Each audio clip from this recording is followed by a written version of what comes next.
again, I'm Doug Patton. My career has been as a general surgeon in rural South Georgia. And I'm currently have the privilege and the honor of serving as the Dean of the Southwest Regional Campus for the Medical College of Georgia, based here in Albany, but serving sites literally all over the southwest corner of the state. Um, I'm covering today for today's TeleECHO session, but have great support from Dr. Kenza Mamouni and Brenda Santillano. They're both in the hub center or where they can manage the control of the meeting. So if you would, please put your screens on gallery view so all the participants can see who all's here. And there would also like you, while I mentioned that, and many of you are doing that already, is putting your name, your title, and the organization that you work with. Put that in the chat so we can get a good representation of who all's here with us. There's a link shown that takes us to the teledermatology serving Georgia. That's the website link right there. We can copy that and put that in the chat for you. So it takes you to the website for this program and allows you to access the previously recorded sessions. You can also get CME for those, just like you can for today's. So, in welcoming everyone today, I also want to pay special attention to the folks who have joined us frequently and are actually taking a deeper dive. And that's the primary care team from East Georgia Healthcare Centers. They're participating in phase 2 clinical arm teledermatology serving Georgia, as well as primary care providers from around other rural healthcare centers in Georgia. We have residents and faculty from the Family and Community Medicine Residency Program at MCG who are also participating in that phase 2. We have faculty and residents from the MCG Department of Dermatology, including Dr. Loretta Davis, Dr. Kendall Buchanan, Dr. Harold Rabinovitz. We have medical students from the Medical College of Georgia who regularly participate, and we have the team members from the Georgia Cancer Center TeleDerm team handling the controls again, Dr. Santiano and Dr. Mamuni. We do have participants from all across the state and the region and have actually had some global participants occasionally. That's why we like to see your name and your organization and where you're from in the chat. If this is your first time, welcome to the TeleECHO TeleDerm program. And we'll continue to be watching the names as you pop up. Now we have today's agenda. So we've got kind of run through the introductions. We're going to have a presentation by Dr. Renee Copeland, who is a dermatology resident, Georgia product, grew up in the metro Atlanta area, but will be moving into her final year of dermatology training starting in July. And I've already started putting on the recruitment rush to see if I can get her back down here. She was here while she was a medical student in a couple of our locations.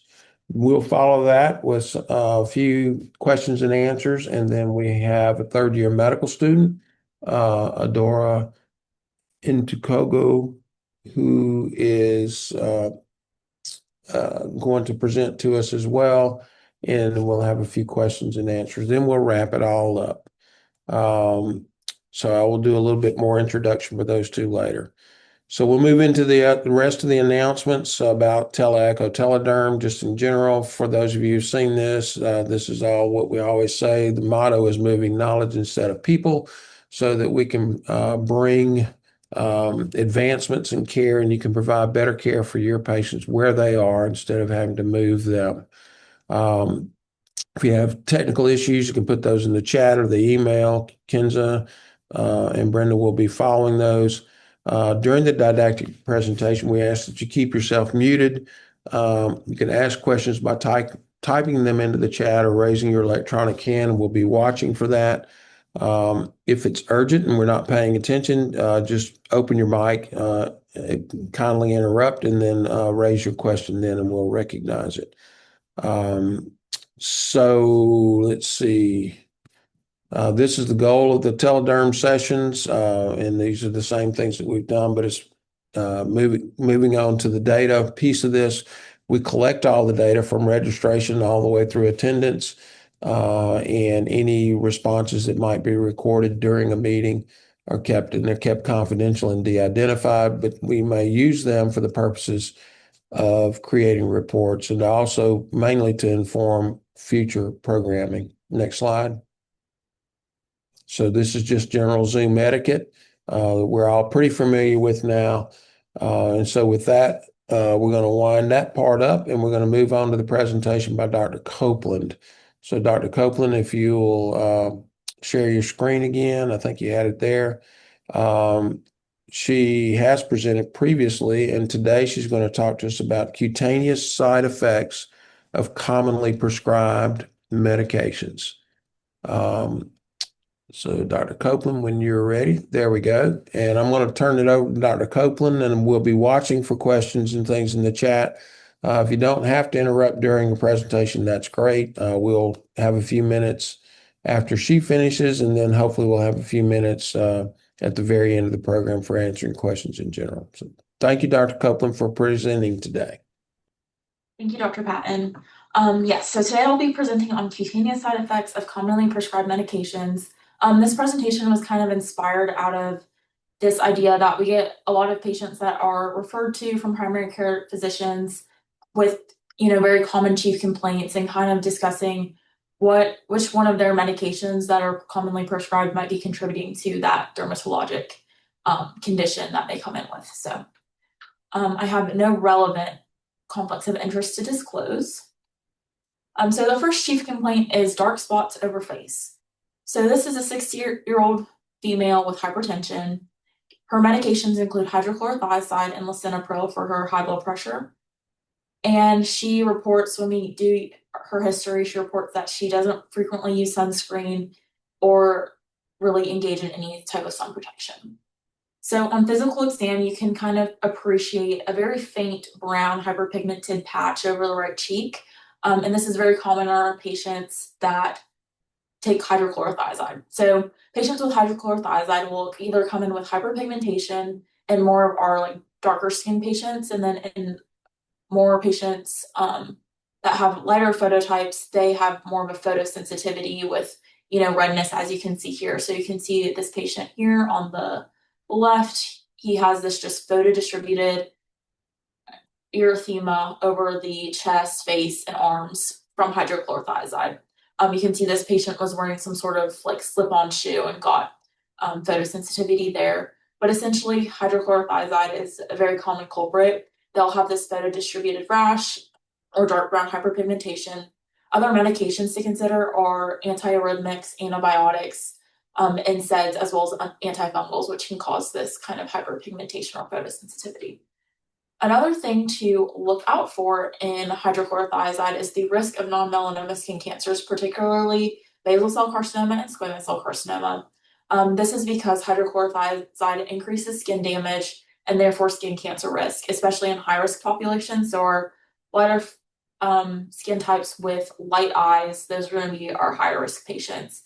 And then in 2020, the FDA actually approved a label change that basically stated that the risk of non-melanoma skin cancers is increased with prolonged use of hydrochlorothiazide. So what do we recommend as dermatologists?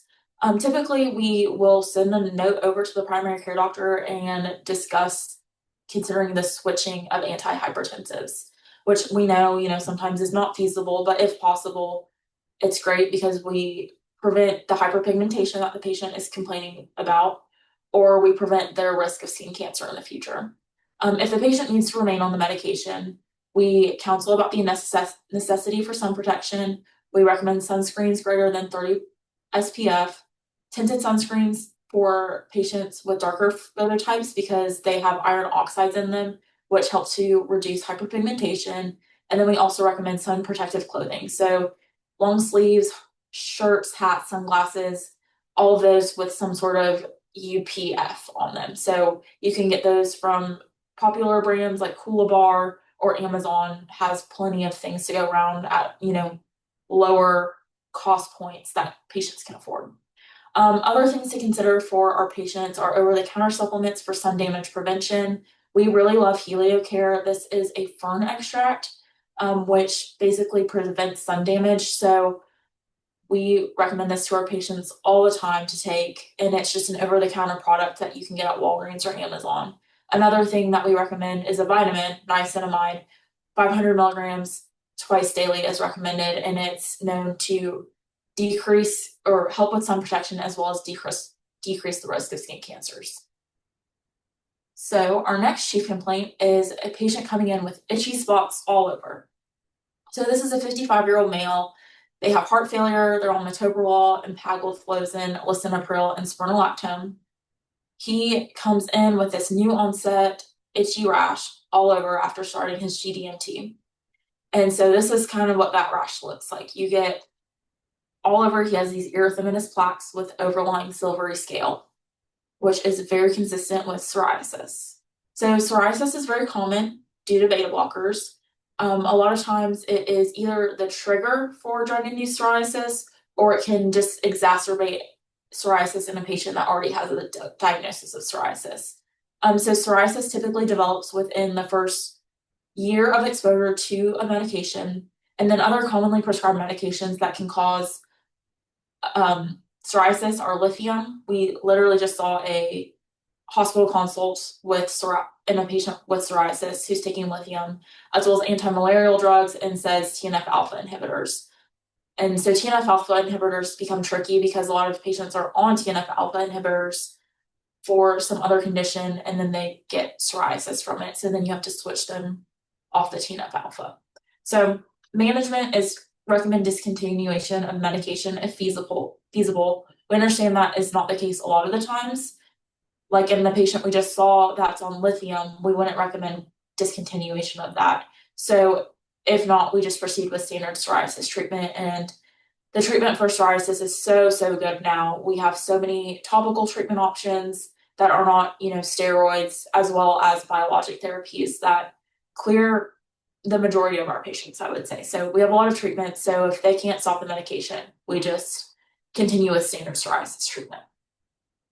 A next common complaint that comes in is dry skin. So this is a 50-year-old female. She has hyperlipidemia. She's on atorvastatin, and she just reports dry skin all over. And her rash on her lower legs is just diffuse cirrhosis over her legs that you can see on this photo here. And so this is drug-induced cirrhosis cutis. Statins are the most common culprit.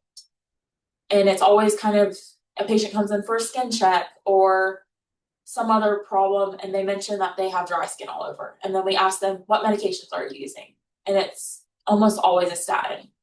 Other considerations of medications that can be drying are patients on hydrochlorothiazide or other diuretics, just because you're putting off so much fluid that you're drying out your skin.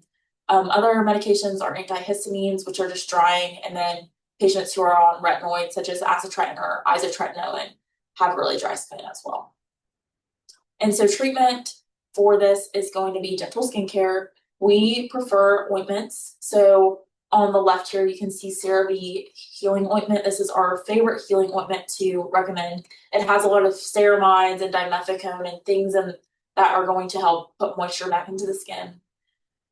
Patients don't always love the greasy feeling of ointments, so the next thing we would recommend are creams. Most of the time we don't recommend lotions that just has too much water in it. So biggest thing is if you start a patient on a statin, maybe consider giving them ointments to help with the dryness. Also, we recommend fragrance-free soaps, creams, and laundry detergents just to help with the gentle skincare of it. Next chief complaint. So this is a patient that comes in with a rash after surgery. So it's a 66-year-old female, has a history of melanoma, had an excision, and then developed an itchy rash over the surgical site. She also noted to have itching over her foot. So here you can see on the top here is her surgical site, has a pretty well demarcated erythematous patch overlying the surgical site. And then she has this new blistering rash over her lower foot here. And in this case, this is a neosporin-induced contact allergy that in turn caused an id reaction. So neomycin is one of the 3 ingredients in neosporin, and it is a recognized allergen in patch testing. So you can see here on the right, this is a patch test, and you can see that it's very positive to neomycin there.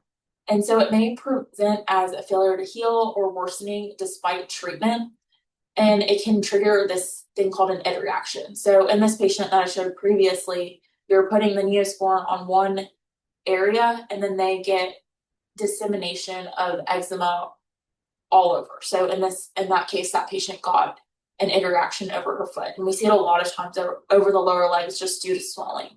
And so alternatives to patients who have some sort of open cut or wound is we never recommend Neosporin. We always recommend just a plain petroleum jelly. It's very safe. It's not going to irritate the skin. And so we typically just recommend avoid topical antibiotics unless indicated, which is rare unless we suspect an infection. Another chief complaint of itching all over. So this is a 45-year-old male, has no past medical history, very healthy, but he does mention that he has some occasional joint pain, and he takes ibuprofen frequently for that joint pain.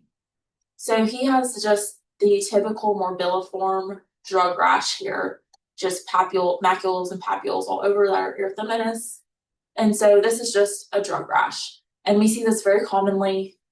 Essentially, what we do when a patient comes in with a drug rash, or what we suspect is a drug rash, is we do a very thorough review of their medications. In this case, I had the patient just being on ibuprofen, but in a lot of cases, we're reading through all the medications. We actually have a resource that we look through, which goes through every different type of medication, and we can see what kind of dermatologic manifestations can occur with that medication. So drug rashes you can have a morbilliform drug rash, which is, the image I showed previously. You can also have fixed drug eruption. This is where you get typically one or more sharply demarcated erythematous or hyperpigmented patches that recur in the same location whenever a patient takes the medication. You can have urticaria, which are these more raised edematous papules or plaques over the skin. And then you can have acute generalized xanthomatous pustulosis, or AGEP, which is small, non-follicularly based pustules over the skin. And so a lot of times biopsies can be helpful to help characterize the rash, but typically we're able to kind of discern what the rash is going on in that case. So if you have a drug-induced pruritus, a lot of times it also comes without rash. So in that case, there is a rash, but a lot of times patients show up and there's no rash at all, but they're talking about how itchy they are all over. So the first thing we ask is, are you on any opioids? That is typically the number one cause of rash without pruritus. Then we have antihypertensives, some ACE inhibitors and calcium channel blockers can cause pruritus without rash, salicylates, and then stimulants like amphetamine or dextroamphetamine, and then statins, like we kind of discussed before, can cause some dry skin. And again, as we discussed before, we understand a lot of these medications can't always be stopped. We have some patients that come in and we kind of go over the gentle skincare like I discussed with the statins, but we also can offer light therapy to patients that just don't seem to get better but need to remain on some of these medications. So that's an option as well. And then we have your itchy rash over the lower legs. And this is an 82-year-old male with hypertension, hyperlipidemia, diabetes type 2, and diabetic neuropathy. And he's on many medications, including amlodipine, lisinopril, metformin, and gabapentin. And he's had an itchy rash over the last couple of months over his lower legs and reports a very sedentary lifestyle. So as you can see here on physical exam, you can see these erythematous scaly patches over the lower legs as well. When you stick your finger on their lower leg, you can appreciate the edema, which I feel like most of our patients never appreciate until we kind of show them how swollen their legs are. So this is stasis dermatitis. Amlodipine and gabapentin are very common culprits of lower leg edema. So again, we go through the medications. These are probably the first two medications that we ask if a patient has lower leg edema. And a lot of times the patients just don't recognize that their legs are swollen. So we just kind of have to show them, see all this fluid.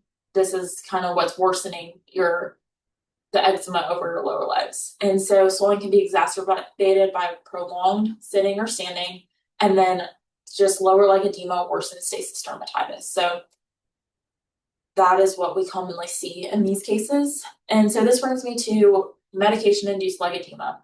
So the two most common culprits that we see are amlodipine and gabapentin. And then we have patients on pregabalin that will have lower leg edema. And NSAIDs can cause lower leg edema as well as steroids. And so leg edema can exacerbate skin conditions. So as I showed in a patient that may have a history of eczema or stasis dermatitis, it just makes it worse on the lower legs. We can also see worsening of psoriasis. So this patient on the right, he is a patient that I saw in clinic. He's on Skyrizi and his psoriasis is doing fantastic, except he's like, I cannot get my psoriasis better on my lower legs. And so here on the photo, you can appreciate how his socks cause this indentation on his lower legs. And that is what is kind of all that fluid is worsening his psoriasis. So in his case, we recommend compression stockings just to kind of bring that psoriasis down, hopefully, and really get the full benefit of the Skyrizi that he's on. It exacerbates eczema, stasis dermatitis, as well as patients with venous stasis ulcers. That leg edema exacerbates it as well. So recommendations, a lot of times we send a note over to the PCP to discontinue amlodipine and consider another antihypertensive. Also, we might consider discontinuation or dose reduction of gabapentin or pregabalin. A lot of times we'll prescribe a high-potency topical steroid to use for up to 2 weeks on the lower legs, and then compression stockings and frequent movement or elevation of the legs just to keep that fluid down in the lower legs and that inflammation.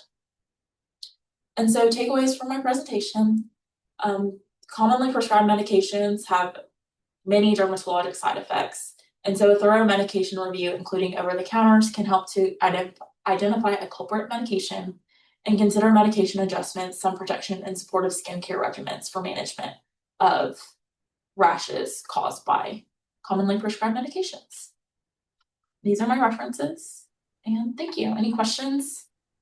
Thank you, Dr. Copeland. That was wonderful and very thorough. And also a reminder that things that we do very commonly often cause some pretty irritating problems. Do we have any questions from any of the participants? I haven't seen anything in the chat, and I haven't seen a hand go up.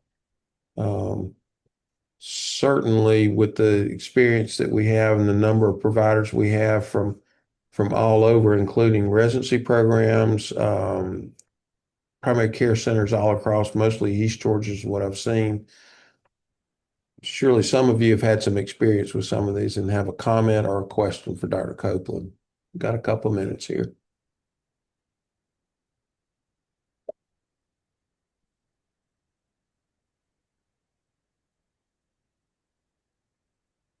All righty. Well, let's see. Here we go. Do you see patients with lower extremity edema on nifedipine? From Brittany Maynard. Honestly, I don't feel like we see a lot of patients on nifedipine. Or do we? Yeah, I can answer that too. I think any calcium channel blocker will do it. And so the whole range, we focus on amlodipine because that seems to be what most people are using, and we disproportionately see patients on that drug. But I had a patient come in just recently who said had terrible problems with the legs, and all the patient did was have the physician switch the diltiazem, and the husband was like, "Oh my goodness, she's so much better." So we just see them across class of all calcium channel blockers will do that. The same thing with like cholesterol lowering agents. We talk about statins because everyone seems to be on a statin, but any of the statins or any of the products that really lower cholesterol are going to increase water loss through the skin. I tell my patients, that they're losing the glue between their cells, and so that increases water loss through the skin. So any agent that's really lowering cholesterol to any significant degree has been shown to increase water loss, which causes dryness of the skin. So, it's because the medicine's working in that case. Because some people say, well, I'll change medicines. And no, that's not the problem. It's because it's working. And so that was shown with the first statin. And so when you prescribe a statin, if it's going to work, many people will complain of dry skin, but particularly people who have had a history of eczematous dermatitis before, it will worsen it. So if you have someone who has a history of eczema, you're gonna have to tell them, I'm gonna give this to you, but chances are your eczema is gonna come back or it's gonna get worse. And so you're gonna have to start using moisturizers and gentle skincare and things that you don't want to do and haven't had to do in a long time.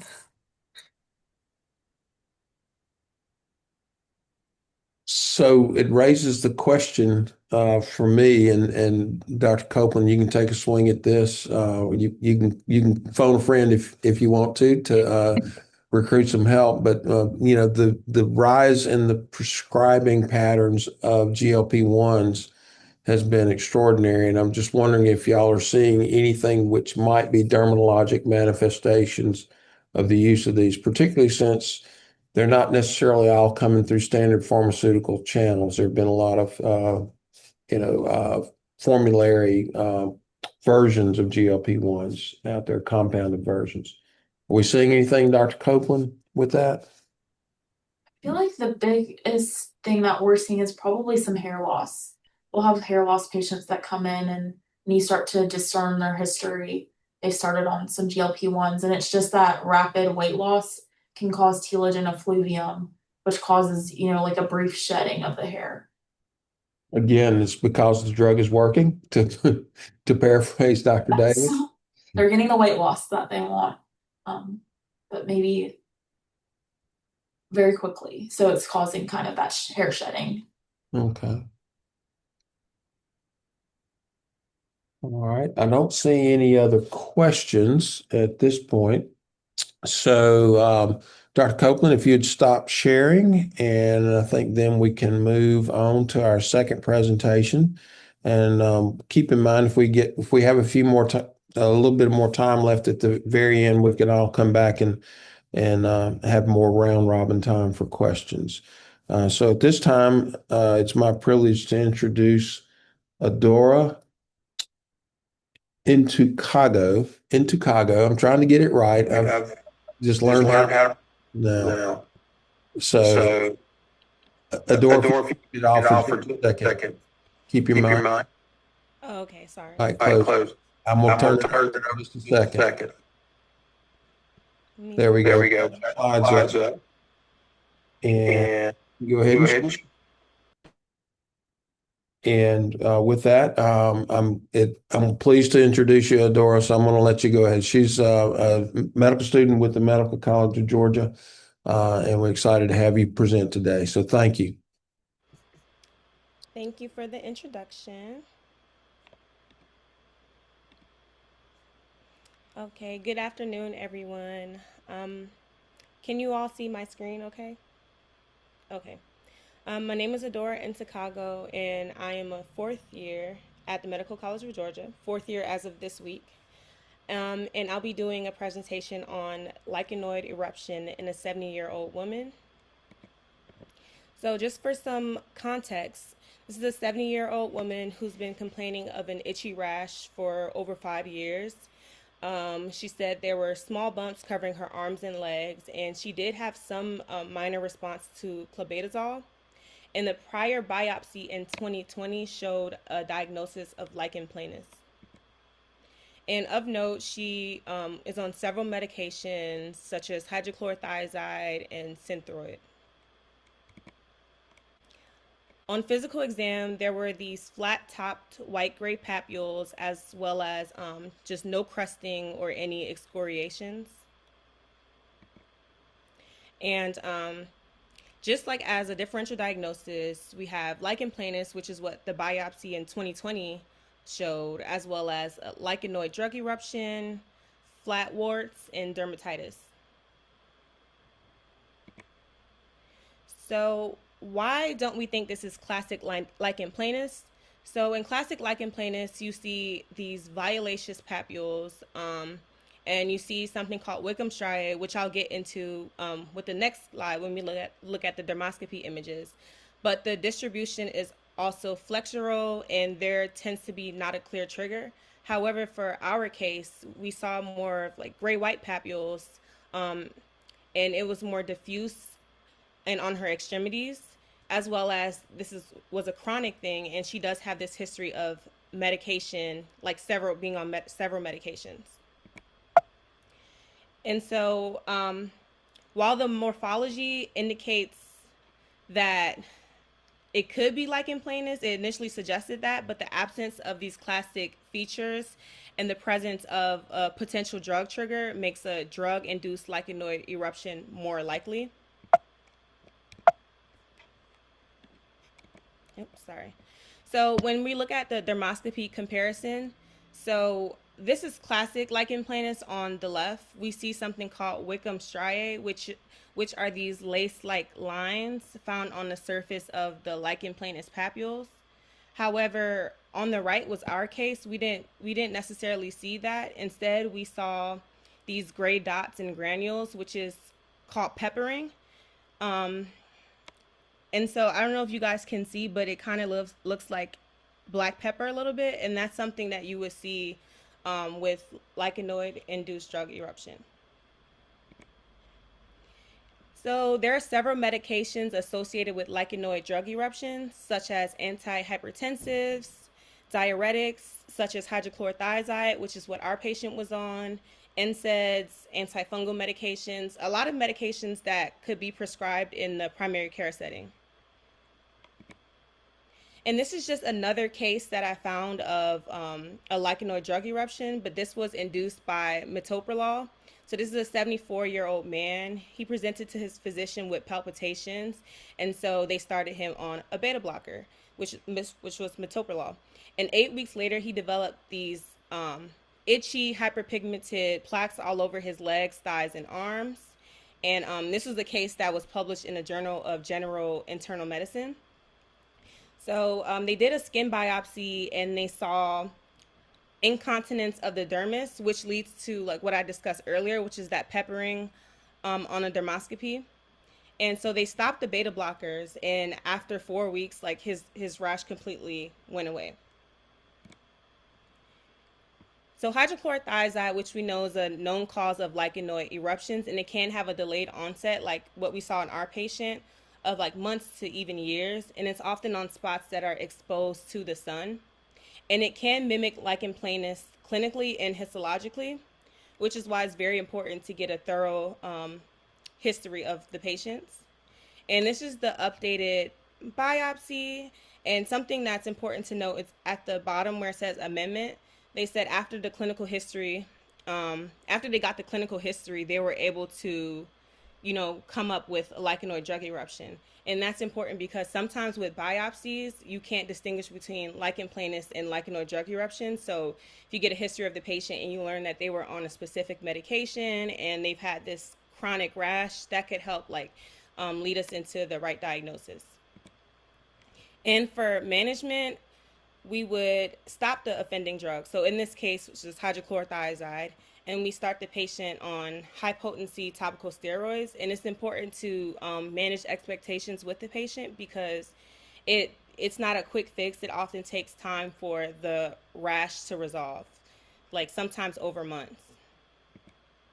And any questions, and I just as a takeaway, it's important to get a thorough history. And if a patient comes in with a rash that they've been dealing with for a long time, and you're like, we're not really sure what's causing this, and then you take a history of their medications, even medications that they may not currently be on, that could clue you into what possibly could be going on.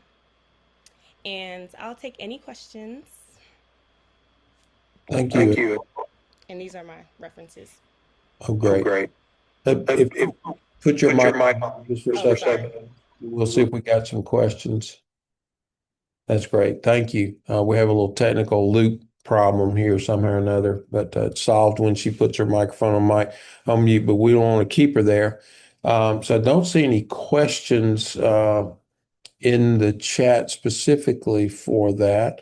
But again, I think what we're confronted with here is a reality that very commonly prescribed medications or other procedures and things that we do for patients can lead to these things. And it's always important for us, and this is true for both of the presentations, to kind of keep in mind one of the old adages, like when we're talking about fevers of unknown origin. I remember from from my early years that always on the list of fevers of unknown origin are drugs. We have to always wonder if a drug is causing that. So when we see these atypical skin presentations, I think it's always important for us to go back to what is possibly the culprit, something that we've done.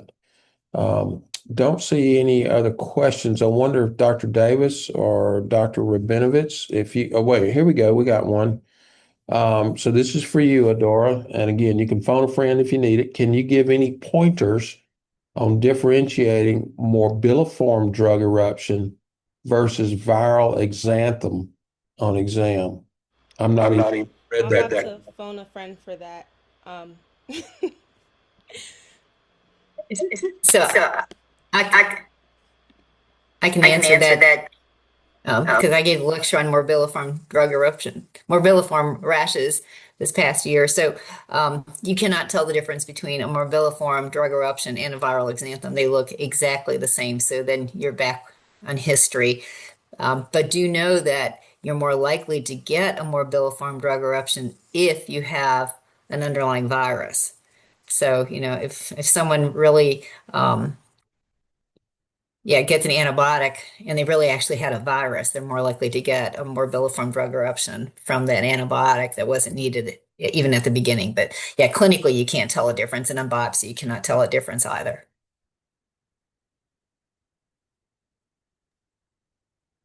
What tips do you have for helping differentiate? I mean, you're talking about history and that sort of thing. Is this one of those things where you stop drugs and try and see, and then you add back, or? I think, a lot of viral exanthems happen in younger people who aren't on as many drugs. So viral exanthems are more common in kids and young people who fortunately aren't taking it. They're not on polypharmacy. So, if someone's had viral symptoms within the previous week or two, then we're more likely to blame it on a virus. But if you have a really bad morbilliform eruption, you're in an adult, I think you need to be thinking about drugs. And those usually happen fairly soon after starting a drug. So, usually talking about 7 to 10 days. Mm. So they're early. So unlike like the lichenoid eruption that Adora nicely discussed, those can happen much later, and that's really much harder, much harder. And I will say with the lichenoid eruptions, we're humbled because we can keep coming up with new medicines. And so now all the PD-1 inhibitors, and we are seeing so many lichenoid drug eruptions from those forms of immunotherapy where we're revving up the immune system. And they've actually shown that people who do get eruptions like that are more likely their tumors are more likely to respond to those drugs. So that's the good and the bad. You guess you've got this rash, but maybe that portends a better outcome. So that's actually keeping us real busy too. These whole new classes of drugs. Well, it causes me to go back, and this is a question maybe for Dr. Copeland. You mentioned that the hypersensitivity, the sun sensitivity from hydrochlorothiazide actually increases the risk of non-melanotic skin cancers. Are there other drugs that we're seeing that now, especially with some of these immunosuppressants, where we see increased risks of skin cancer? Are you aware of anything like that? No, so there's hydrochlorothiazide. I know there are some antifungals. I believe it's voriconazole that can increase the risk of non-melanoma skin cancer. Trying to think if there's anything else. I think there's a lot of newer medications that we probably won't know whether or not they might cause skin cancers in the future, like the JAK inhibitors and that sort of thing. But I think those are the kind of the two big ones that I can think of: hydrochlorothiazide and voriconazole. I was thinking back on my practice days back when I used to be any good at all as a doctor, and occasionally would run into transplant patients that were on long-term immunosuppressants, and they were at increased risk for skin cancers. And to the point that the only patient that I ever took care of who died from squamous cell skin cancer was a transplant patient, and she was like they were cultivating skin cancers all over her. Yes, we actually do see that a lot. I did forget about tacrolimus. So all of our transplant patients, we get a large population of transplant patients, and they grow squamous cell carcinomas mainly, so many of them.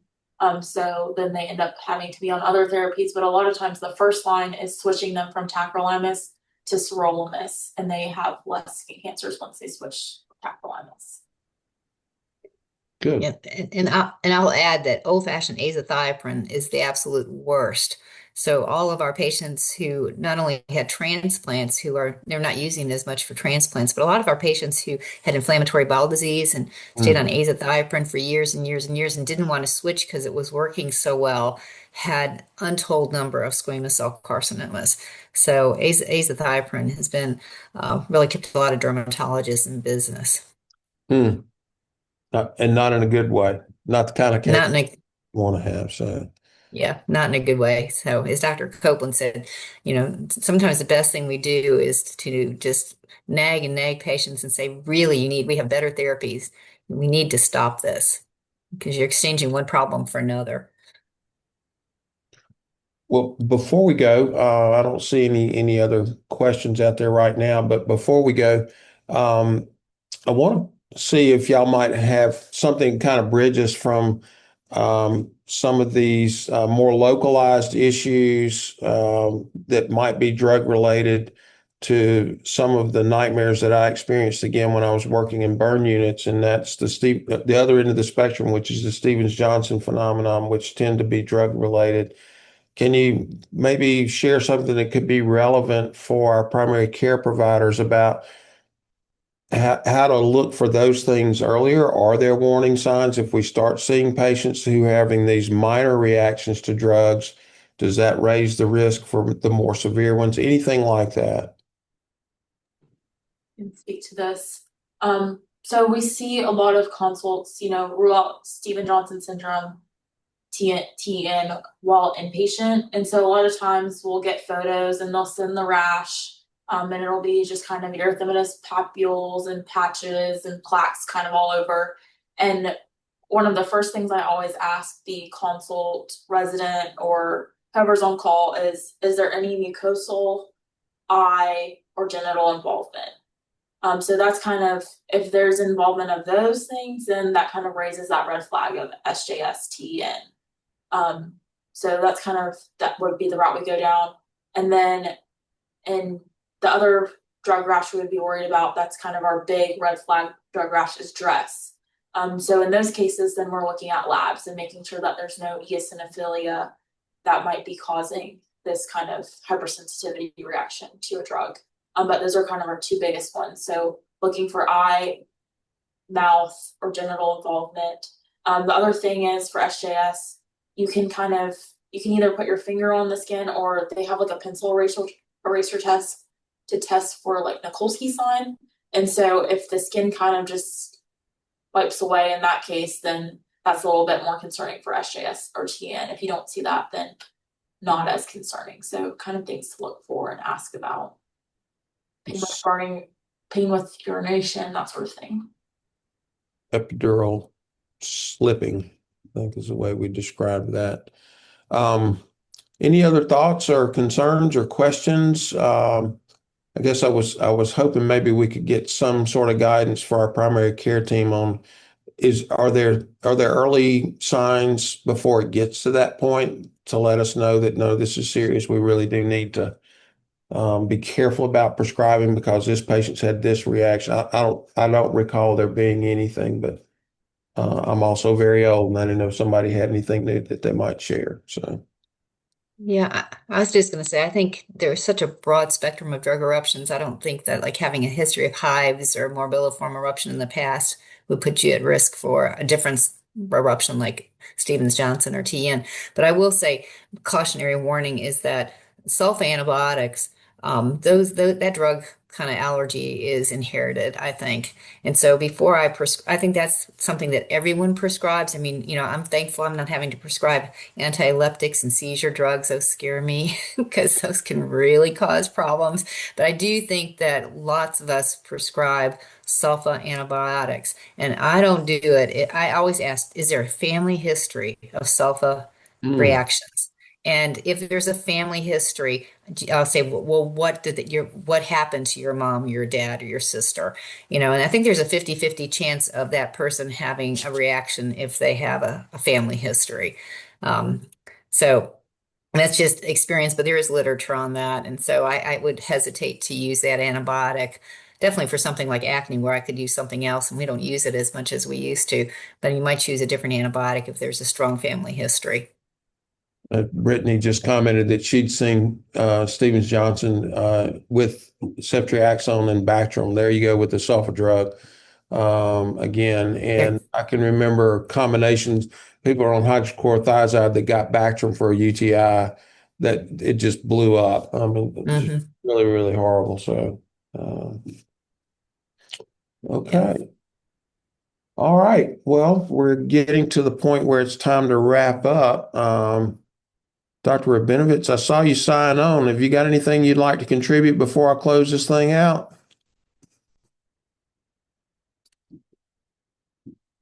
I'll say something, Dr. Patton. Oh, there you are, Dr. Buchanan. Um, I did not see I'll you. Thank you. Oh no, you're fine. I'll just say that, like, from my standpoint, especially with the e-consults, like, you guys are doing an excellent job, like, sending photos and providing the history. But since I do see a significant amount of rashes, and a lot of times it can be very difficult to diagnose without like an in-depth history, that I do think the medic, like, I know that a lot of these patients are on a lot of medications, but even just like a brief list of, especially any new medications, or, medications where the dosage has been recently adjusted, can be very helpful from my standpoint. Perfect. It's great wisdom. So the only thing that I was going to say is that with lichen planus, it depends also on your Fitzpatrick type. Individuals who are Fitzpatrick 1 and 2 very often will see these thick white lines interlacing with vessels as small dots at the periphery. In contrast, lichen planus pigmentosum, which are individuals with Fitzpatrick 4, 5, and 6 skin, have a completely different pattern, very similar to the pattern that we saw today with those dots and globules. The fact that this patient was not particularly in that Fitzpatrick 4 and 5, 6 category could be an inflammatory response where you have the drop down of pigment, which would be consistent with a lichenoid drug eruption. Great. Great observation and advice there, Dr. Rabinovitz. Well, we thank you all. So just in closing, I do want to thank those of you who contributed. I want to thank those of you who asked questions and contributed in the chat. I also especially want to thank Adora and Dr. Copeland for their presentations today. Stimulated some really good conversation and hopefully provided some helpful guidance for our team of primary care providers and residents and others. You can see the information here on the slide shows the next session won't be until September. We'll be taking the summer off for these. We don't have everything lined up as to exactly what the topics will be. We always want you to feel free to contact us at the email address there, teledermatology@augusta.edu. If you have questions, specific topics that you would like to see covered, or if you have cases that you would like to discuss and possibly even present, we would love to invite all of you who are participating to become presenters as well.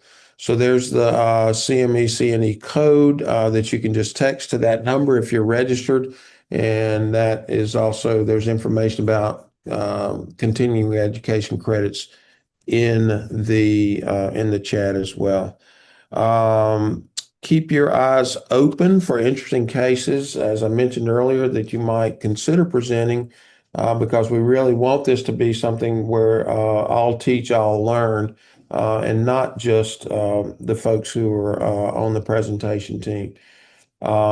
We do want to thank everyone for attending, and at this time, we can release all the participants, and if the TeleDerm team would just hang around for a few minutes for a brief debrief of the event, then we will see you all in September. So thank you very much.